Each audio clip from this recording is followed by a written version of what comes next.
¿Qué tal? ¿Cómo están? Bienvenidos a su podcast 10-4. Mi nombre Edwin Jaimes y mi compañero Leonardo Casas. ¿Qué tal? Muy buenos días, buenas tardes, buenas noches. Hoy estamos acá desde la sala de tripulación digital, una de las salas, y tenemos a una invitada súper especial y su nombre es... Paola Medina, hola a todos. Paola. Después de como 10 grabaciones, Uy, sí, porque nos nos hemos vamos a equivocado. presentar. Le vamos a decir a los que nos escuchan que sí, nos hemos equivocado. Muchas veces sí hemos tenido que... Grabar bastante, pero el tema hoy está súper interesante. Traemos una persona, o bueno, nos acompaña una persona más bien que Bueno, con la que hemos tenido un rato igual es muy... nuestro segundo podcast. Aquí, pues, madre, de equivocarnos, nos equivocamos. Esa es la ventaja del podcast, ¿no? Pero el rato ha sido, yo creo que agradable a pesar de los errores y las cosas. Y pues, nuevamente, Paola, por 10ª vez, preséntate, por favor, para los que no te conocen. Bueno, mi nombre es Paola Medina, estoy casada hace 19 años, no tengo hijos, pero me he dedicado a todo este tema de la educación, de trabajo con familias. Soy pedagoga infantil de base y en este momento me desempeño como neuropsicóloga escolar. Bien, entonces, entremos en tema. Dale. Estamos hoy en el tema de familias disfuncionales, Uh-huh. ¿sí? Y queríamos comenzar como de la parte ya personal, de cómo creciste, cómo era tu familia, cómo estaba conformada tu familia, papá, mamá, hermanos, cómo creciste. Sí, papá, mamá, yo fui la hija mayor, Sí. mi papá esperaba un niño, pero Ok. ese niño nació de segundo. Sí. O sea, pero eres sí la nació. mayor. Pero sí nació. O sea, no se quedó con Sí. las ganas. Tienes un hermano y ahí, Nada más, somos los dos. 2 hermanos. Ujú. ¿Y la consentida de papá o Sí. ¿Y de mamá? También. Ay, Ah, el de hermano, los pobre dos. No, el mentiras, no hermano. digamos eso. O sea- digamos la verdad. El consentido de la familia es mi hermano. Pero yo me di mis mañas pues para que también me quisiera. oye, es complicado? Así, admirable que yo todavía no he podido con eso. Yo sí no soy el consentido de nadie. Bueno. Oh. Traumas. Próximo tema. Sí. Uy. No, era una broma. Es una broma. Era una broma. Entonces, ¿disfuncional o funcional? Funcional. ¿Por qué consideras que es una familia funcional? Porque en medio de todas las crisis que se generan en el entorno familiar, esas crisis pudieron ser atacadas, por decirlo de alguna manera, en el momento oportuno. O incluso cuando hubo algunas que no se atendieron en el momento oportuno, pues tuvieron un fin bueno.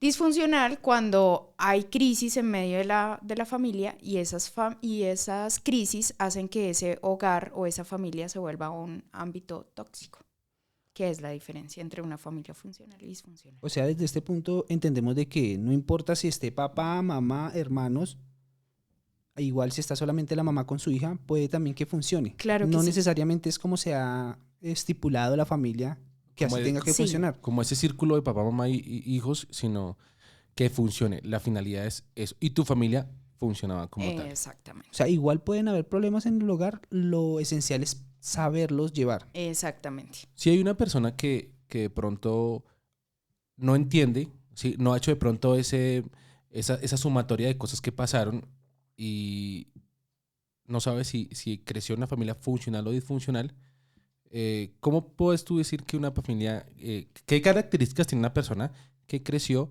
en una familia disfuncional? Para hablar de familia disfuncional, digamos que ya nos vamos a temas un poco más gruesos, como por ejemplo el uso de estupefacientes, donde el entorno familiar está pues rodeado de esto, ya sea del padre, de la madre o de las personas que están ahí y los niños que reciben pues ese tipo de información. Abuso por parte del adulto hacia los niños, de manera verbal o de manera psicológica o de manera física. Ese tipo de tratos tienen una consecuencia en el tiempo. Entonces allí es cuando nos damos cuenta que crecimos en un contexto que era disfuncional o que era tóxico para nosotros. Una familia que era papá, mamá, hijos, digámoslo así, pero los papás peleaban muchísimo, ¿sí? Se agarraban digamos que de lunes a domingo, se agarraban de lunes a sábado. Duro. Y el domingo también. En Entonces, el domingo ya se comportaban mejor. entonces, ¿qué pasaba? O sea, El día ¿eso de se puede familia. considerar como una familia disfuncional? Claro que sí, porque hay una falta de coherencia en las normas. Y finalmente nosotros los seres humanos siempre vamos a necesitar algo que nos dé libertad, pero también que nos ponga límites, para que sepamos desenvolvernos en la vida.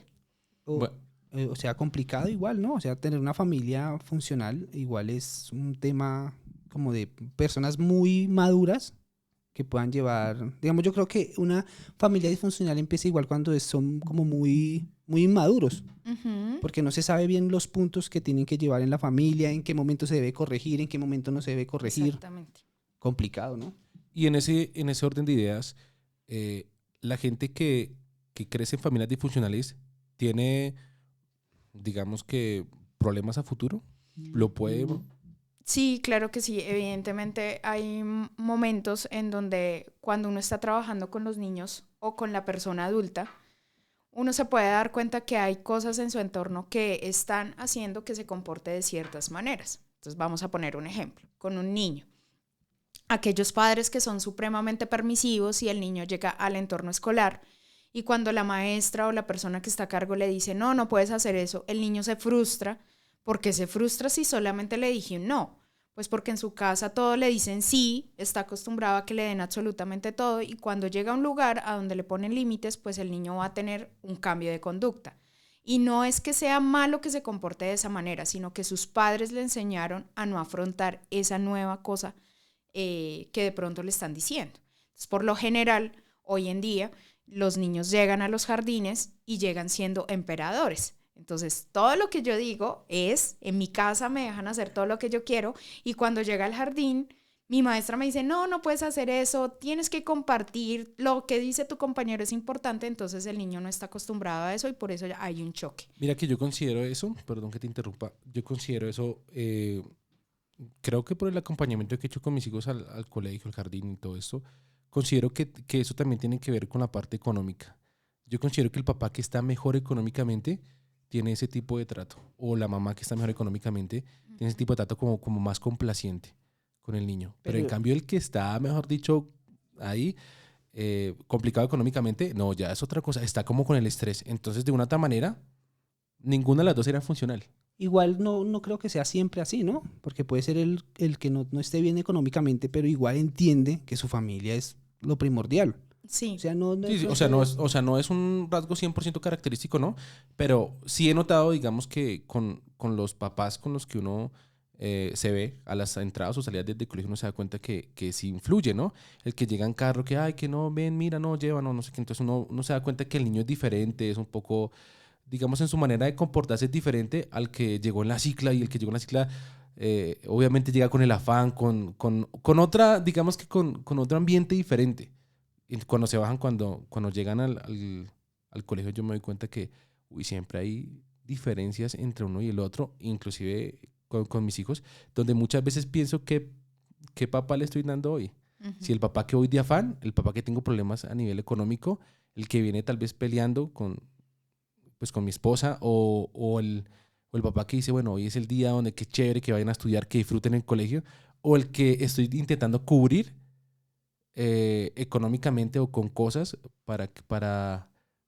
sí, para tapar falencias que no les puede dar por tiempo y por muchas cosas, porque hoy en día para nadie es un secreto que parte de estas familias disfuncionales se genera por problemas económicos o por exceso de trabajo, ¿no? Porque pues pretendemos como reemplazar lo que no damos a nuestros hijos con la parte económica o con momentos o con ratos que sean inolvidables. Pero de una otra manera debe ser algo, considero yo, debe ser algo como más constante, ¿no? Ujú. Pero fíjate que lo que tú estás diciendo tiene que ver también con la parte emocional, porque cuando un papá provee seguridad económica a sus hijos, finalmente hay algo emocional de base frente a eso. O sea, ¿por qué ese papá piensa que supliendo todo económicamente va a poder tener a ese niño feliz? Hay algo de fondo. Entonces ese papá tuvo una infancia y en esa infancia vivió cosas que no quiere que su hijo viva en este momento, pero está dejando de lado otras. Entonces digamos que lo que decía Leo ahorita es importante porque no importa en qué contexto esté la familia, si está en un contexto de un estrato 6 a un contexto de un estrato 2, las dinámicas familiares van a ser muy distintas. Y no porque al uno le haya tocado una mala vida y al otro una buena vida, porque no todos los ricos viven bien y todos los pobres viven mal. Ujú. Entonces, eso es una concepción que nosotros tenemos errada. Hay familias que tienen lo básico y tienen hogares que son maravillosos, como hay familias que tienen un poco de plata, pero sus hogares son totalmente disfuncionales. Pues mira que ya que te pregunté, me voy a votar. Porque pues eso es un podcast, no es una entrevista, así que pues me voy a votar. Mira que cuando estabas hablando de eso, yo dije, ay, me pasa eso. Sí, tal vez cuando estuve pequeño tuvimos en la familia inconvenientes económicos bastantes y yo hoy en día quiero que a mis hijos no les falte nada. Mira que yo tengo miedo a que a ellos les falte cosas. Es que ellos tengan como necesidades. Yo no quiero que las vivan. Y en parte las he razonado. Yo dije, bueno, y no sé cómo distinguir hasta qué punto es bueno o no, porque es que sinceramente, o sea, tener necesidades tampoco es que sea chévere, ¿no?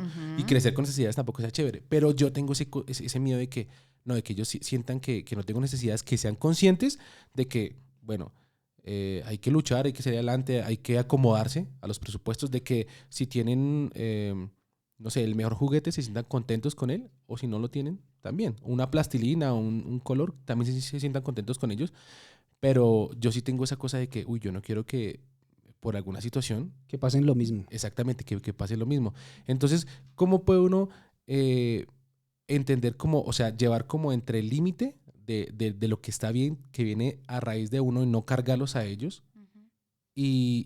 Y entender que también necesitan tener como ciertas incomodidades, ¿no? Porque igual entiendo que cuando uno quiere como ayudarlos, lo que hace de pronto es empeorarlos por la situación que piensa uno. Tal vez se vuelve uno como envidioso pensando en uno nomás y no entiende, digamos, como lo que está pasando ellos en el entorno. Finalmente yo considero que durante el tiempo el objetivo de todo papá es hacer lo mejor para sus hijos. Pues porque todos conocemos y sabemos que no viene un manual para ser padre. Entonces usted no va al manual y ahí le dice qué hacer. Y a veces incluso ustedes, hombres, cuando por ejemplo están armando, no sé, la consola, ustedes tienen el manual, pero usted dice, no, yo lo voy a hacer a mi manera porque yo creo que así puede funcionar, ¿o no? Y pasa. Suele suceder bastante. Entonces a veces así existiera el manual para ser papá, pues uno quiere hacer lo suyo, lo propio. Porque eso es lo que quiere impregnar en sus hijos, eso es lo que quiere que ellos lleven ese sello. Entonces lo que tú estabas diciendo, yo quiero que mis hijos no pasen necesidad, todo eso ha sido un pensamiento generalizado. Pienso yo, que en la mayoría de los papás siempre está. Yo no quiero que mis hijos pasen necesidades, pero una cosa es que tu hijo no pase necesidades y otra cosa es que tu hijo no sea hábil para enfrentar la vida, ¿sí? O sea, el hijo que pasó una necesidad en cuanto a la economía, siempre vivieron en arriendo. Entonces yo quiero tener una casa propia porque yo no quiero que mis hijos vivan en arriendo como me tocó a mí, que mi papá cada rato nos sacaban porque no tenían para pagar el arriendo y yo no quiero que mis hijos vivan eso, ¿sí? Esa es una concepción válida, pero digamos que no es un principio de crianza, ¿sí? ¿Me hago entender? Sí. Ya sería un principio de crianza cuando... Por ejemplo, a ti te golpearon mucho en tu infancia y tú dices, yo no quiero golpear a mis hijos. Y comienzas a utilizar un modelo de crianza distinto. Y comienzas a utilizar un modelo de crianza diferente. Entonces tú dices, no los voy a golpear, pero yo voy a corregir estas acciones que están haciendo ellos. Porque generar límites a las personas, a cualquiera que sea, es muy importante para asumir la vida. O sea, a medida que ellos van desarrollándose y que van creciendo, esos límites es lo que les permite tener decisiones en un futuro como qué. O sea, ¿qué crean esos límites que les estamos haciendo y como qué límites, a qué límites, digamos, podríamos decir que son necesarios? Yo siempre he pensado que los límites son necesarios porque cuando no, la gente se frustra. Entonces, cuando la gente no tiene límites es muy fácil frustrarse. Entonces, no tienen las cosas. Vamos a poner el ejemplo de un hogar en donde su niño dice, yo quiero este juguete y el papá inmediatamente se lo compra. Y yo quiero esto y el papá inmediatamente se lo da. O cuando van al restaurante y el niño de pronto no está callado, entonces, ¿qué hace el papá? Le entrega su celular para que el niño se quede ahí calladito y esté súper juicioso. El niño siempre... Eso sí pasa hoy en día bastante, ¿no? Bastante, pero mucho. El niño simplemente abre su boca y sus deseos son concedidos. Entonces el niño no conoce límites. Cuando el niño se enfrenta a los límites es cuando comienza a tener problemas. ¿Pero por qué ahora me están diciendo no? Porque ahora yo no puedo, porque ahora yo tengo que... Mi libertad limita con la libertad de aquel, ¿sí? No, entonces no entiendo cómo yo no soy totalmente libre. Y eso comienza en el preescolar, cuando los niños están pequeños. Entonces es muy importante los límites para la vida porque tú no siempre vas a hacer lo que se te da la gana. Yo creo que igual la comodidad que genera, digamos, el sistema hace que uno se vuelva como tan facilista, ¿no? Como que, ay, haga esto acá, con esto se queda callado y con esto... Hoy hay como una ola de complacer, ¿sí? De placer para mí. Hoy hay tal vez siempre lo ha habido, pero es que hoy está a la vuelta de la esquina o aquí nomás. Tú te levantas y le das a ellos y ellos ya ahí comienzan a satisfacer esa parte. Y esto ya puede generar una familia disfuncional. Claro que sí, claro que sí. El tema es que cuando ellos se acostumbran todo el tiempo a de esta manera tan fácil recibir el placer en todo, en los carbohidratos, en los dulces, en todo este tipo de cosas, pues ellos están acostumbrados a comenzar a crecer de esta manera, ¿no? Ya crecer como con el placer a la vuelta de la esquina, donde todo, inclusive hoy en día ya viendo como adolescentes, digamos, la manera en que tienen el trato con las niñas es un trato de placer. No es un plato donde, o sea, no es una parte donde estamos buscando una relación un poco más longeva, así como conocernos y nuestra primera novia y como este tipo de desarrollo, ¿no? Sino para ellos es un objeto. O viceversa, igual, las viejas tampoco se ven así. Entonces, como las mujeres, no, las mujeres. ¿Qué pasó? No, esto es un podcast, ¿listo? O sea, se puede uno equivocar, sí. Pero corrígete. ¿Listo? Colocamos la de... No, déjalo. No queremos grabar por... Sí. Entonces, pues precisamente por eso yo considero que es dado como a la tecnología y a esta parte consumista que estamos en este momento viviendo tan fácil, ¿no? Por toda la tecnología y por todo lo que se está presentando, ¿no? En este orden de ideas, ¿cómo hacer para que de pronto estos límites sean bien tomados y no se sientan exiliados de los que otros están haciendo? Pueden hacer, pero y ellos no, porque obviamente, digamos, a mí me sucedió una historia que voy a contar. Mira lo que me sucedió. Mi papá, por cuestiones religiosas, el 31 de octubre ni disfrazarse, ni ir a pedir dulces, ni nada de eso, porque no, pero es que eso es Satanás. Eso es del diablo. Sí, eso es del diablo. Entonces el viejo nos impide salir. Yo veía que todos salían y nosotros crecimos como con esas barrera. Cosas en la cabeza, como con esa barrera. Bueno, aunque a pesar de que un día sí pasó algo tremendo, que fue que un niño se quemó. El día que nosotros salimos, un niño se hizo, haciendo una hoguera, se quemó. Y nos dijimos, ay, con razón de que papá no nos deja. El diablo sí está. Tienes razón. Pues con esa experiencia. Tienes razón. Pero en cuanto a mucha construcción de él, así nos las daba. Y tal vez uno crece con ciertas barreras, ciertos límites que yo digo, no sé qué consideras tú, pero es necesario que crezcan con unos límites, pero ¿cómo vas a hacer uno para que ellos entiendan que son límites para beneficio de ellos si otros los están practicando?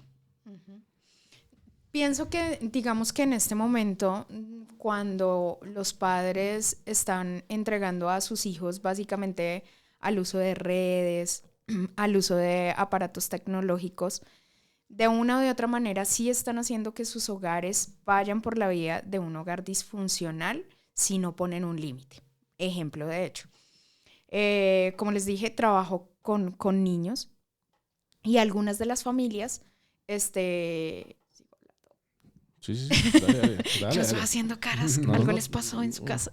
Algo pasa en interno. Él me estaba pegando acá. Ok. Entonces, por ejemplo, una niña de 3 años, 4 años, llega a su casa y su mamá no tiene tiempo para poderle prestar atención. Entonces, ¿qué hace? Su mamá le entrega el celular o le prende el televisor o le da la tablet. Exacto. Y en el momento en que la mamá decide poner el límite, que es quitarle, ella decide poner un límite y mira el límite que coloca. Decide quitarle el televisor, quitarle el celular, quitarle la tablet, ¿sí? Ahí comete un error. Porque ¿Sí? Claro que sí. Llámeme ya mismo a Gabriel que lo tengo castigado. Claro, porque desde el inicio no puso el límite razonable. Entonces, ¿cuál era el límite razonable? Yo te voy a prestar mi celular. O sea, el niño debe tener claro que este aparato es tuyo. No es de él. Tampoco es decirle o sea, no. el niño no va a llegar a coger tu celular porque es que es tuyo, no es de él. Entonces, si él va a tomar el celular es porque tú se lo vas a prestar y tú le vas a administrar el tiempo. Yo te voy a prestar mi teléfono, pero lo vas a tener 30 minutos. No lo tienes más. Hablamos. Pero si después de esos 30 minutos tú dejas que él siga, y siga, pues él dice, no hay límite, porque mi papá me dijo que eran 30 minutos, pero se le olvidó. Entonces uno con los límites debe ser muy firme. Firme no significa que sea bravo, firme no significa que levante la voz, sino que simplemente se cumple. Independientemente si el celular es del papá o es del niño. Exactamente. Hay que generarle unos límites. Hay que generar límites. Y hay que generar límites frente a los contenidos que los niños ven hoy, frente a las cosas que ellos indagan a través de Internet. Internet es una cosa que está abierta todo el tiempo. Y eso los puede conducir a ellos a tener conductas de cierta manera. Hace unos días hablaba con una mamá y me decía, sí, sabe que sí, tiene razón porque mi niña está últimamente golpeando mucho. Yo le dije que está viendo unos bebés.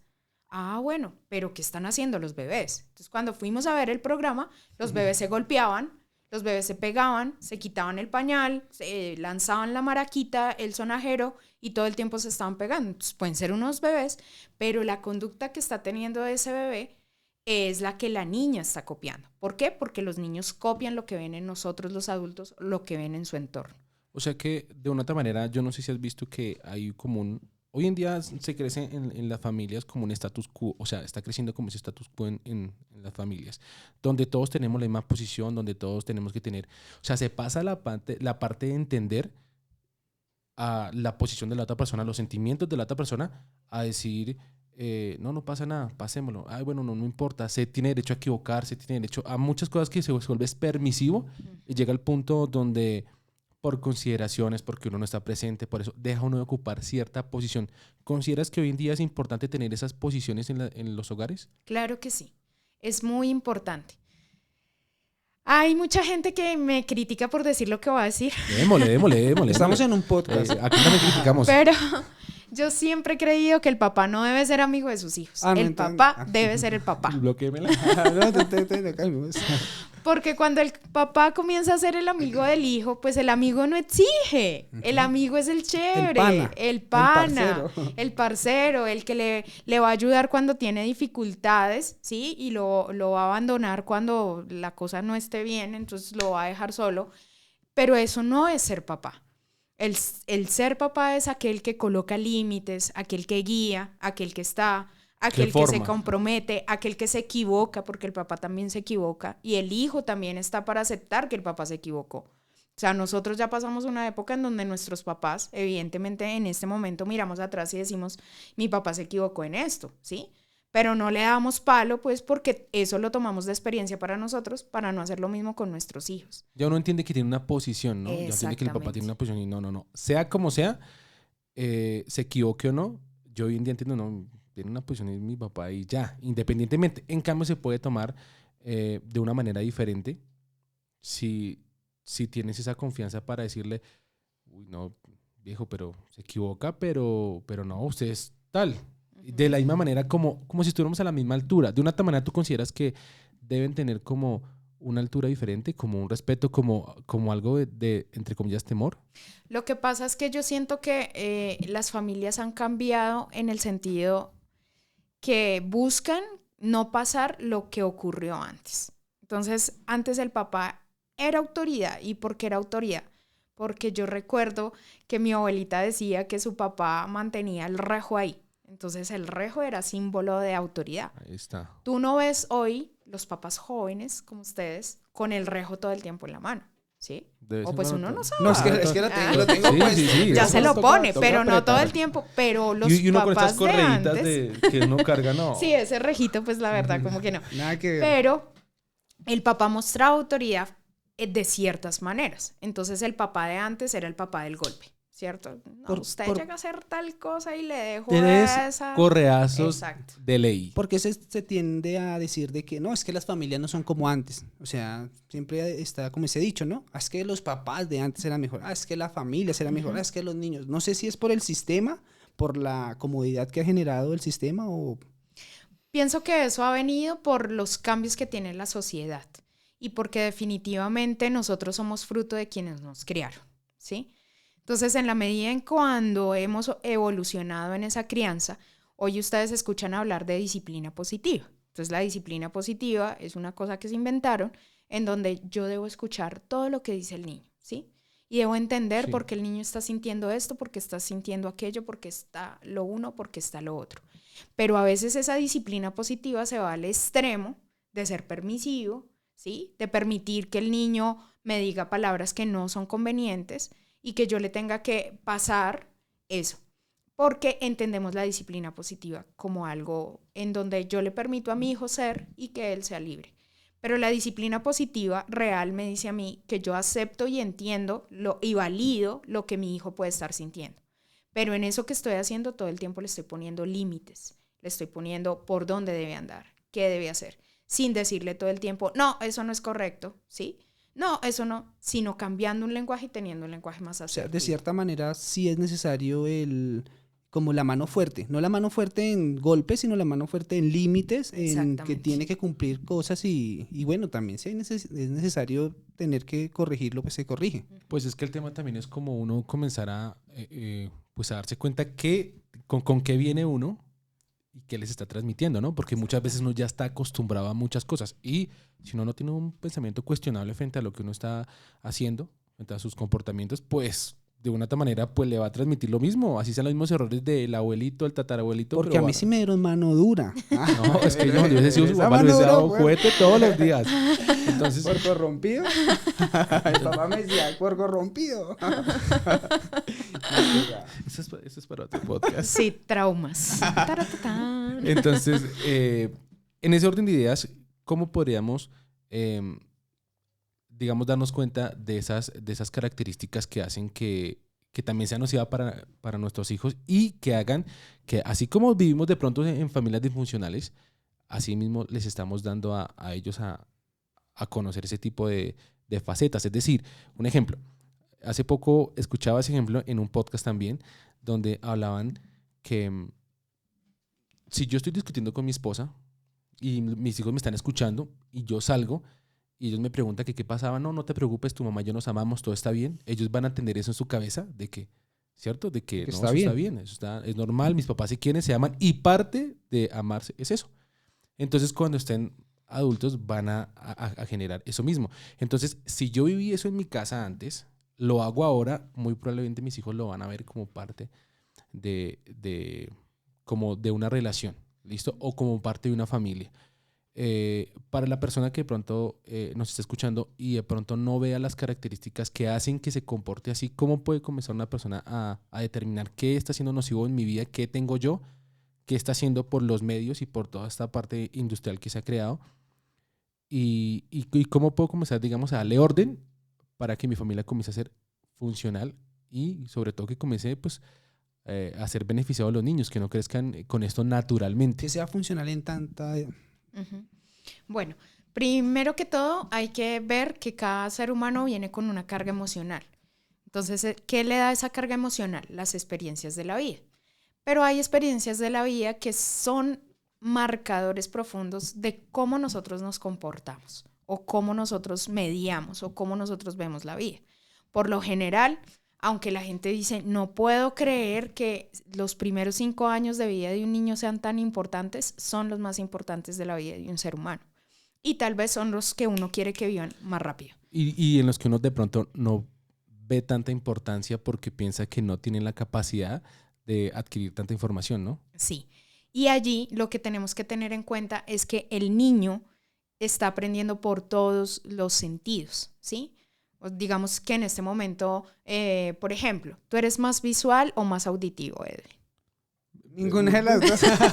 ¿O más kinestésico? O sea, ¿tú qué consideras? O sea, tú dices, no, yo soy más visual porque yo cuando veo esto a mí a mí me queda mucho más fácil retener lo que yo veo. Si yo veo un lugar me queda más fácil. O auditivo, yo escucho y se me queda rápido. O tú necesitas que te estén dando el contacto físico, moverte, ese tipo de cosas Sí, que ayudan. yo soy más variado. Yo considero que necesito tener, digamos, para la retentiva, yo necesito hacer bastantes cosas. Digamos, si necesito aprender un tema, necesito escucharlo, verlo y escribirlo y se me queda. Ok. Entonces, de esa manera considero que puedo aprender alguna cosa, que puedo colocar más atención y sobre todo con esos déficits de atención que... ¿Qué tienes? Entonces, en los niños, en los 5 primeros años de vida, pues ellos están utilizando todos sus sentidos para sentir lo que lo que ven en su papá para sentir lo que ven en su mamá. Tú hace un ratico en una grabación anterior, Una de nuestras grabaciones. hablabas acerca de que es normal que cuando un bebé nace, ¿sí? Lo primero que hace es acercarse a su mamá y alimentarse. Eso es algo innato. Pero el bebé, ¿por qué lo hace? Porque tuvo un contacto durante 9 meses que hace que sepa que ella es la que le va a suplir ese alimento y que él tiene que chupar y que ahí va a tragar y que de esa manera va a comer. Entonces, todo el tiempo los niños están recibiendo cargas. Cuando los niños están pequeños, por ejemplo, tienen 1 año, 2 años, que es cuando van adquiriendo su lenguaje verbal, eso no significa que ellos no, el hecho de que ellos no hablen como nosotros queremos, ¿sí? Que no se hagan entender, no significa que no entienden el lenguaje verbal de los adultos. Lo están copiando y lo están entendiendo ese mundo que lo rodea. Entonces, si el niño ve que tú le pegaste a tu esposa, que es un caso pues que no se ha presentado o no sabemos, vamos a llamar a Catherine, que llamémosla. Catherine, cuéntanos. ¿Sí podemos hacer una llamada ahí? Vamos a hacer la llamada a un amigo. Ah, sí, podemos hacer la llamada ahí. Para saber. Bloquee. En ese momento, digamos que el niño, ¿qué está viendo? Ah, mi papá, que es mi papá, está golpeando a mi mamá, golpear está bien, ¿sí? Porque él lo ve como que el hombre bueno que es está golpeándola a ella. Y aunque de pronto él en ese momento no la vea llorar y ella esté con herido su corazón o herida su cara o lo que sea, él no lo está viendo de esa manera, ¿sí? Entonces él se está llevando esa emoción. Golpear está bien. Y cuando llega al entorno escolar, ¿qué hace? Golpea. ¿Por qué? Porque lo vio. Nos ¿sí? referimos todavía a esos 5 años. A esos 5 años. Y por lo general los niños actúan de esa manera. Ellos lo que hacen primero es ver y luego de eso actuar. Entonces, por eso nosotros, digamos, como adultos somos un eje tan importante en la educación de los niños. Lo que ellos ven en nuestras vidas es lo que ellos van a imitar, es lo que ellos van a reproducir. Mira que hoy en día yo pienso que hay mucha inconsciencia en cuanto a esto. Y es lo más complicado, yo creo que es generar en el adulto la conciencia de lo que se hace a nivel familiar está afectando demasiado a los hijos que uno ni cuenta se da, ¿no? Tal vez de pronto le cuesta, o sea, como comprender su falta y comunicársela a su hijo. Pero mira que yo creo que a raíz de que analicemos a nuestros hijos, así ya estén grandes, uno puede ver ciertas características en ellos que hace que uno diga, uy, sí han sido afectados por mí, ¿sí? Este tipo de cosas, digamos, con el hijo mayor generalmente es con el que más se equivoca uno.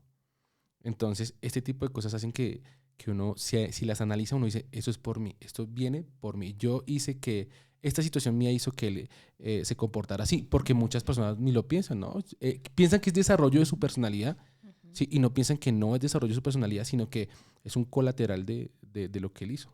Entonces, antes de irnos a una pausa, quiero dejar esa pregunta. ¿Cómo sería el análisis que podemos hacer? ¿De qué manera podemos hacer el análisis de nuestros hijos para saber esas características que hoy en día tienen, por las cuales fueron afectadas con nuestra educación? Okay. Entonces, vámonos a la pausa. Bueno, continuamos después de una breve pausa, una pequeña pausa. Estábamos en la pregunta, bueno, voy a simplificar la pregunta. ¿Qué factores o qué características me pueden avisar que vengo de una familia disfuncional y que estoy haciendo de mi familia una familia disfuncional? Bueno, responder esa pregunta no es tan fácil, mi querido Edwin. La vamos desarrollando. ¿Por qué? Porque muchas cosas dependen de las circunstancias con que haya vivido esa persona de esa familia, ¿sí? Hay cosas de la personalidad que no se desarrollan única y exclusivamente en el entorno familiar, sino en el ambiente cotidiano. Entonces, digamos que no todo ser humano se comporta de cierta manera porque mi familia fue así o porque yo viví en una familia que tenía estas bases o estas otras. Pero lo que sí podemos reconocer en una familia disfuncional es que sean circunstancias que han permanecido en el tiempo y que han generado una laceración a nivel emocional en las personas, ¿sí? Entonces, por ejemplo, la persona que es depresiva, ¿sí?, tuvo alguna laceración en su modelo de familia que lo llevó a esa circunstancia. Usted no es depresivo porque entró en moda, aunque hoy en día se ven muchos jóvenes que actúan de esa manera, pero por lo general la raíz de una depresión es porque viene del contexto familiar y algo ocurrió con papá y mamá. Entonces son cosas que, digamos, en el tiempo perduran y son laceraciones que van a ser, no que van a cambiar con facilidad, sino que tú vas a mantener en tus rasgos de personalidad durante mucho tiempo.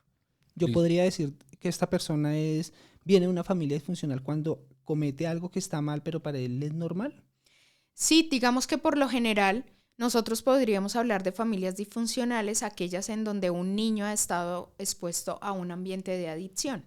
Por lo general, si mamá era consumidora, el bebé nace con un síndrome de abstinencia, ¿sí? ¿Por qué? Porque estaba conectado a esa mamá y eso era algo que lo satisfacía, entonces al nacer, él nace con ese síndrome. Entonces, digamos que ahí, ese entorno es una familia disfuncional y eso va a estar ligado a ese bebé durante largo tiempo. Otra cosa es que él modifique su vida y ya no sea un consumidor, pues, con el tiempo, ¿sí? Usted no ve un bebé de 1 año o de 2 años consumiendo, pero sí, finalmente eso queda en su carga y a lo largo del tiempo dará para que usted esté más predispuesto a ser consumidor o no esté predispuesto para hacerlo. O sea, puede ser rasgos, digamos, que ya tenga uno genéticamente, Exactamente. ¿cierto? Y también puede ser conductual. Sí, hay predisposiciones de las dos vías. Entonces, digamos, yo vengo un ejemplo de una familia donde mis viejos pelean bastante y vengo yo a desarrollar eso pues, con mi pareja. ¿Es un ejemplo? Es un ejemplo. Ah, ya. 100%. Quiero aclarar que es 100% Que ejemplo. se aclare. Que se aclare este tema ya. Por eso lo quería aclarar. No, Sí, si no sí, formamos tremenda pelea acá. Entonces, eso yo vengo a desarrollarlo con mi esposa, digámoslo así. Para mí yo crecí con eso, yo vi eso. Eso fue parte de mi crianza, de mi educación. Era diario vivir, entonces, de una manera considero que estoy viviendo pues lo adecuado, lo correcto en una relación, lo normal que se vive en una relación. Eso ya se convirtió en tóxico, ¿sí? En parte de mi diario vivir, de mi diario vivir, de mi mentalidad, ¿sí? En cuanto a tener una relación. De hecho, si mis hijos comienzan a crecer y tienen sus novias y tienen problemas, eso es normal, las viejas joden. Eso es lo que Las tiene mujeres. déjame, Sí, por favor. libre expresión. Mujeres. Ah, sí, dejémoslo que se Ah, desahogue. de verdad que es un podcast. Sí, sí, sí. Entonces, cuando ya tengo ese desarrollo mental, cuando ya tengo esas construcciones armadas, ¿de qué manera piensas que uno puede comenzar a evaluar esas construcciones mentales para poder, desde un punto crítico, analizarlas y decir qué tanto me conviene, qué tanto no me conviene tener esas construcciones? Porque hay muchas construcciones sociales que se hacen de ciertos comportamientos que en últimas no llevan a nada, no aportan nada, o realmente lo que aportan sinceramente no tiene un gran valor. Entonces, ¿cómo hacemos para, en medio de todo este mundo que ya vivimos o de todas estas características que ya tenemos formadas, poder tener un punto de vista objetivo? A eso es lo que voy, un punto de vista objetivo a decirte, oiga, de verdad, ¿por qué estoy peleando? ¿Qué hace que pelee? Yo peleo porque estoy acostumbrado o realmente ya ni siquiera me afecta estar peleando. Ujú. Digamos que lo que pasa es que comúnmente tratamos de meter todo de manera general y no las circunstancias van a afectar a las personas de la misma manera.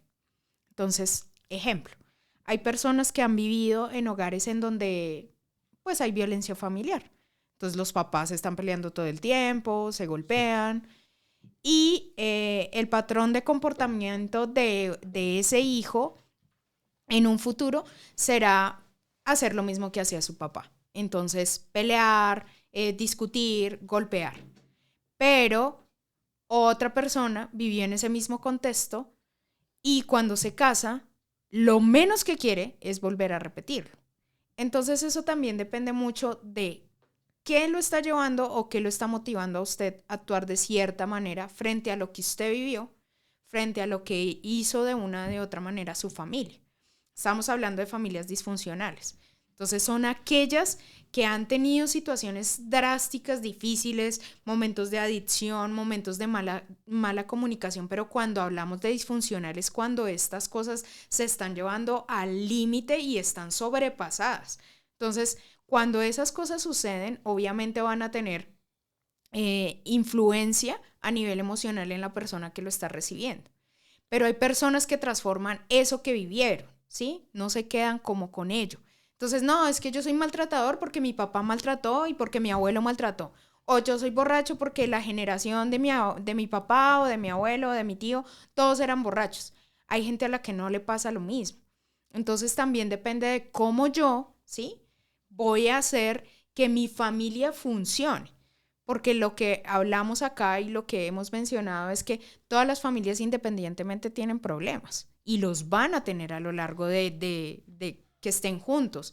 En el momento en que los hijos están pequeños, pues van a tener los problemas que esos hijos pequeños le demandan. Pero cuando los hijos van a crecer, cuando los hijos se vuelven adolescentes, pues los problemas ya se van complicando, porque el adolescente ya te va a enfrentar, el adolescente va a decir, no, no quiero, no me gusta, no me parece, te va a enfrentar, entonces tú vas a sentir, no es un rebelde.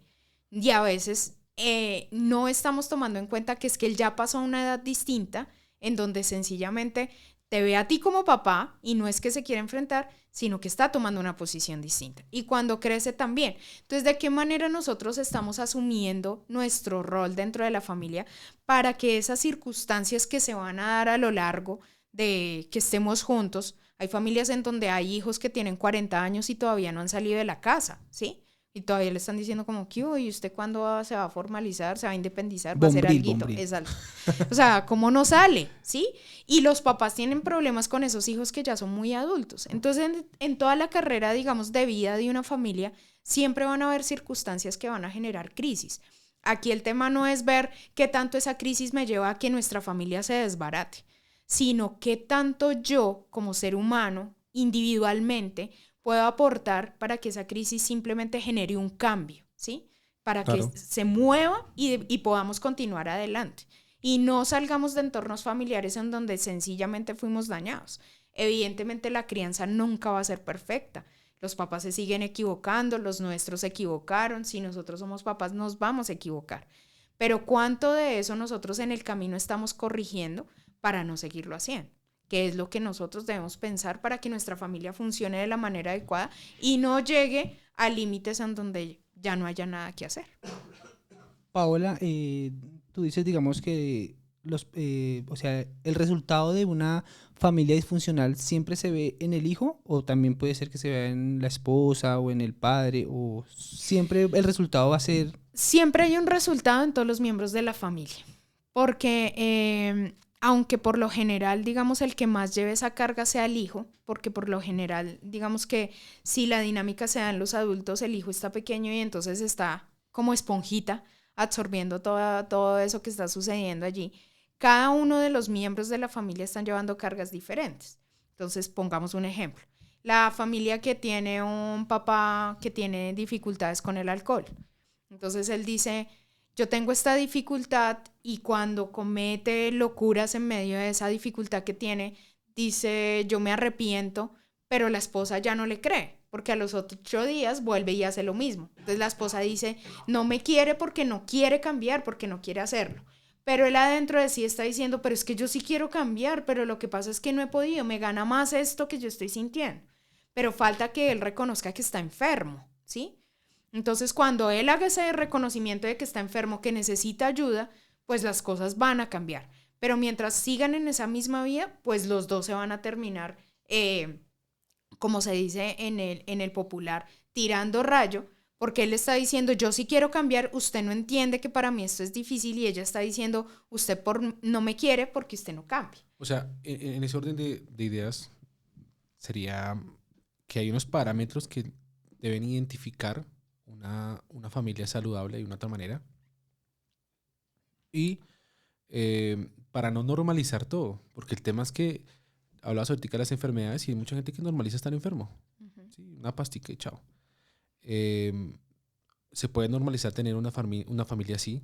Se puede normalizar ya convivir con una persona en guerra todo el tiempo. Entonces, todo ese tipo de cosas para que uno pueda de pronto despertar, una persona pueda de pronto despertar, es bueno que hayan como esos parámetros, esas reglas, como esas normas que identifiquen una familia pues saludable, ¿cierto? ¿Cierto que sí? Ujú. Y esto nos lleva a pensar que es muy necesario reevaluar ese concepto de familias disfuncionales, porque hoy en día se presentan muchas familias en donde tienen dificultades por montón, la misma economía, los momentos en los cuales se encuentran los hijos, la misma relación de pareja, o sea, todas esas cosas que se están llevando al interior de la familia son situaciones normales que se dan y que se van a dar siempre, pero cuánto yo estoy viendo que eso hace que mi familia, lo que tú decías, esté sana o cada día se vaya enfermando, por lo que anteriormente mencionábamos, normalizar las cosas. Ah, es que él es así y pues ya para que cambie eso es como muy difícil, ¿no? Yo recuerdo mucho que mi abuela dijo, no, pues yo me casé y su abuelito siempre fue así. O sea, yo nunca le pedí que cambiara. Hoy los muchachos de hoy en día sí se separan porque no cambió. Uno no debe hacer eso. Entonces, digamos que viéndolo, las dinámicas de antes y las dinámicas de ahora, no es que una esté mejor y la otra no, sino que son distintas. Nosotros lo que debemos ver es cuánto de eso está cargando para llevar a ese hogar a destruirse. O sea, cuando tú has salido de un hogar disfuncional, ese hogar ya no existe, está roto. O sea, no hay hogar. Explícame O sea, mejor. si en este momento tú me dices, tú vienes de una familia disfuncional, entonces, o lo normalizaste y digo, sí, yo vengo de una familia de, no sé, todos en mi familia robaron y entonces yo también soy ladrón. Claro. Durante mucho tiempo. Lo normalicé. Normalizó el problema. Lo normalicé. Para mí está normalizado. Esa es una familia disfuncional. La que normaliza esa circunstancia que no debe ser permitida dentro de los hogares. El maltrato no debe ser permitido dentro de los hogares. Entonces las mujeres que dicen, no, es que él me pegó pero más pasito. Él me pegó porque me ama. Sí, es que él me quiere, lo que pasa es que no sabe mostrarlo. O sea, como cosas donde tú dices, lo normalicé. Está justificando el problema que hay en la Exactamente. familia. Cuando yo justifico acciones negativas de otro hacia mí, eso ya no está funcionando. Eso ya no es un entorno seguro, es un entorno dañino que va a dañar ¿a quién? A todos los miembros de la familia en determinadas cuentas. Hoy en día se ve muy rápido ese avance. Una pareja que puede llevar 3 meses de casados, ya pueden estar así, 6 meses, un año, rápidamente. Y hoy en día como se volvió todo lo facilista, entonces la solución ahí ¿cuál es? Separarse.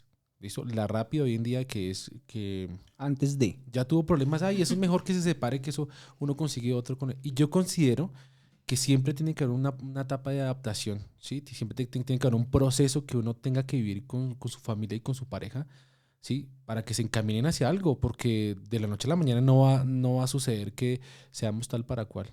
Y que casemos perfectamente y que entremos y que la relación fluya, mucho perfecta. No, Y eso no va a pasar. Eso nunca. no va a suceder. Ese es el cuento eso que ni en vende. Disney. Ese es, le venden- O sea, eso ese no es el cuento funciona. que vende el. No, Disney sí vende eso. No, la princesa y el sapo no.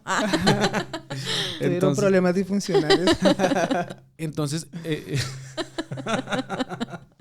entonces de una otra manera, se tiene que trabajar por la relación, se tiene que hacer por la relación. ¿Sí hay solución o para ti, cuando la familia ya es disfuncional, es un lazo que es muy difícil de restaurar o que realmente ya restaurarlo es imposible? Eso depende ¿De qué factores? de quienes están inmersos en esa situación. Porque para mí sería fácil juzgar frente a la situación de otro. Entonces yo digo, pero se están peleando, no sé, porque le fue infiel. Pues perdónelo y ya. ¿Sí? Pero para otra persona puede ser, le fue infiel, le faltó al pacto, no, ya no más. Rompió la confianza. Rompió la confianza. Si se la hizo ahorita, se la va a volver a hacer otra vez y otra vez y otra Hay que vez. como que entrar a ver Sí, como. entrar a ver qué fue lo que sucedió. Y digamos que obviamente hay cosas que definitivamente ya no tienen solución. O sea, digamos, en un entorno donde todo es violencia, cambiarlo es difícil. No es imposible, pero es difícil. Es difícil porque las personas que están allá adentro, eso es lo que están haciendo, viviendo, manejando todo el tiempo.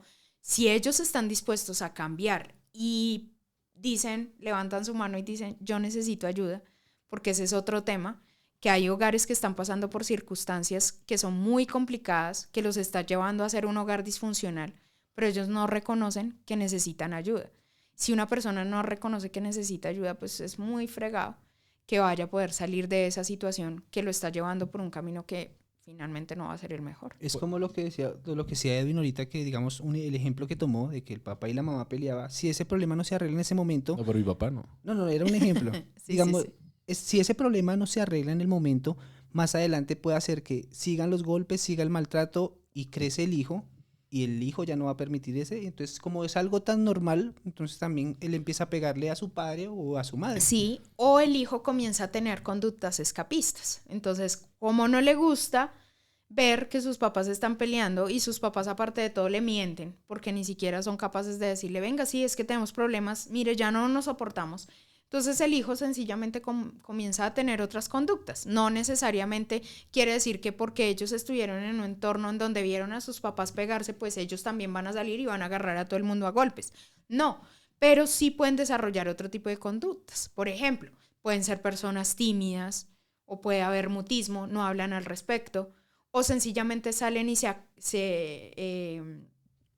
relacionan con personas que no son como sus papás, son distintos, porque no quieren ver eso que vieron en sus papás. Entonces su núcleo de desarrollo social es con otra gente, que van a otros ambientes o adquieren otras conductas. Entonces, por ejemplo, no, pues yo no voy a salir a pegarle a mi papá y a mi mamá, pero esto ya me tiene estresado, entonces simplemente me vuelvo adicto a los juegos, un ejemplo.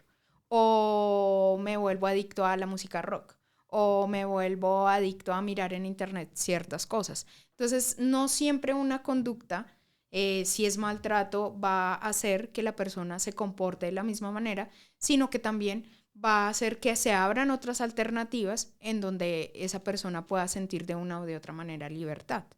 Entonces, puede ser que no golpee, pero sencillamente se va con los amigos y toma, y está predispuesto para eso, pues eso ya se va a volver una adicción.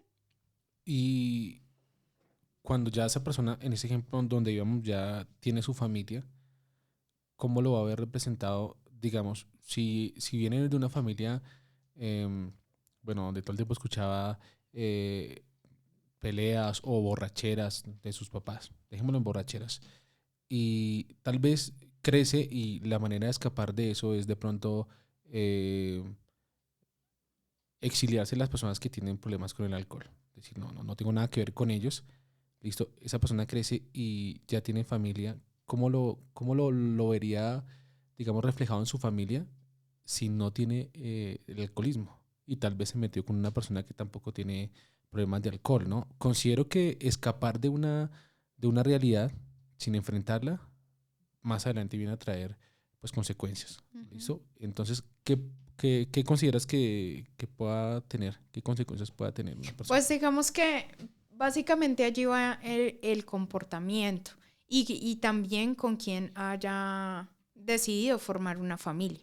Porque cuando nosotros decidimos formar una familia, no estamos formando la familia que nosotros tuvimos, sino la que nosotros pensamos para quizás los hijos que vamos a tener. Entonces, en ese momento yo estoy dejando como de lado todo lo que yo fui o todo lo que yo viví y ahora qué voy a hacer en mi casa, ¿sí? Por ejemplo, cuando yo me casé, era clarísimo que yo tenía que llegar a enfrentarme a cocinar, a mantener la casa limpia y todo eso. Sí, claro. Y aunque en mi casa me lo habían enseñado y yo hacía algunas cosas, pues ese no era mi fuerte. Pero cuando me casé ya lo tuve que hacer.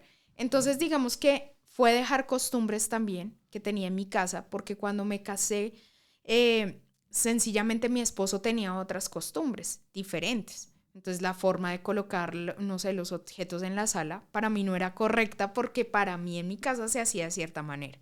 Entonces cuando yo me uno con alguien es simplemente comenzar a hacer ajustes.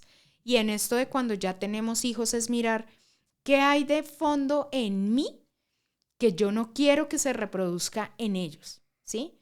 Si tú como papá tienes temores, si tú como papá tienes inseguridades, evidentemente tú no se las quieres transmitir a tu hijo. Pero cuando tú comienzas a generarle a ellos pautas, cuando tú comienzas a generarles a ellos límites, tú estás quitando eso que tenías de base, esos temores, para comenzar a aflorar en ellos lo que tú quieres que sea tu familia o lo que tú pretendes de tu familia. Lo que uno idealiza Exacto. Porque digamos que hay gente que dice, no, es que mi familia es la mejor. Y tú vas y la miras y dices, ¿sabe qué no? O sea, bueno, yo pantano. en su lugar haría tal cosa. Está mejor la mía. Está mejor la mía, ¿sí? Entonces, digamos que en esos momentos yo no puedo opinar de manera general frente a todas las familias de la Tierra, porque todas son distintas. Pero sí hay cosas que van marcando los roles específicos de cada una de las personas. Entonces, el papá, el rol proveedor, el rol de estar allí, el rol de aportar para que los hijos aprendan esas cosas de la vida que no va a enseñar la mamá. Por lo general, la mamá es la que acompaña, la que cuida, la que alimenta, ¿sí? El papá es más de, tiene que ser fuerte, tiene que esforzarse, ¿Y tú tiene estás de que acuerdo hacer con esto. que se han invertido los roles, que la mamá ocupe el rol del papá y el papá el rol de la mamá? ¿O necesariamente el sexo determina cómo debiera la persona ocupar su rol o desarrollar su rol? Digamos que sí hay cosas que evidentemente son naturales con las que uno no puede combatir. Pero frente a las circunstancias yo pienso que cada quien toma la posición que desea. Por ejemplo, hay papás que son muy mamás, ¿sí? Sí. Entonces son la mamá que uno no tuvo. El papá súper consentidor, súper lindo. Ay, y entonces, ¿quién no va a querer tener un papá así? Usted como hijo ahí lo muestra. Eso es un Este es mi papacito. papá. Exacto.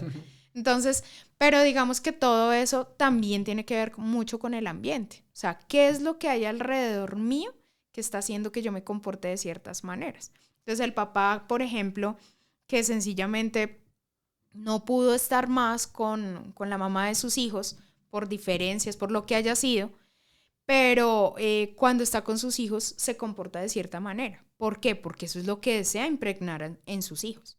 Pero no significa que deba olvidarse de que hay límites que hay que colocar, que hay pautas que debe seguir, porque igual sigue siendo papá, ¿sí? Entonces no es el señor chévere con el que yo me veo cada 15 días, sino que es mi papá. Entonces, a pesar de que hayan circunstancias, esas circunstancias me van a mí a llevar a comportarme de cierta manera o no. Cuando ya hay una disfuncionalidad es porque la persona no fue capaz de gestionar eso que estaba sintiendo o eso que vivió en una infancia o eso que le hicieron daño o que lo transformó. No fue capaz. Entonces allí se deriva un hogar disfuncional. Pero cuando es una familia sana es cuando hay dificultades que son fuertes, que son duras, porque a veces llegan a la familia circunstancias que uno dice, ¿y cómo hizo? ¿Sí? Porque yo no he vivido eso y siento que el mundo se me cae encima. Pero lo lograron gestionar. Entonces llegan a acuerdos. Yo no puedo hacer esto. A mí no me nace. Hazlo tú. Y es cuando el otro cede. Y es cuando el otro se da la tarea de hacer cosas que no están en su rol general. Por lo general, la mamá es la que cuida a los niños, los sostiene, los apapacha. Pero si no pasara eso y es el papá el que lo hace, ¿cuál es el problema? Entonces, digamos, la mirada que nosotros tenemos frente a eso. Que sí. Exactamente. Y que esa persona que está en ese entorno, por lo general los niños, los adolescentes, reciban de nosotros las mejores cargas. Es que eso es lo que puede hacer, digamos, finalmente, la familia es el núcleo de la sociedad, ¿no? Eso es lo que nos dicen en cualquier lugar cuando comenzamos una carrera, cuando estamos, no sé, en una entrevista, siempre sale esa frase. Y si es así, significa que todos los miembros de la familia van a aportar a ese ser lo mejor para que ese ser pues, sea un buen individuo. Si ese ser tuvo situaciones difíciles y circunstancias que lo llevaron a ser incomprendido, porque hay personas que son incomprendidas, pues en su vida va a actuar de esa manera. Hay gente así. O sea, podríamos llegar a la conclusión de que no, una familia funcional no es la que está papá, mamá, hijos, sino puede ser la mamá con su hijo y que funcione. Exactamente. Es de acuerdo como lleven como la dinámica de la familia. Así es. Que lidien con los problemas, que aprendan a enfrentarlos, que aprendan a solucionarlos, que aprendan...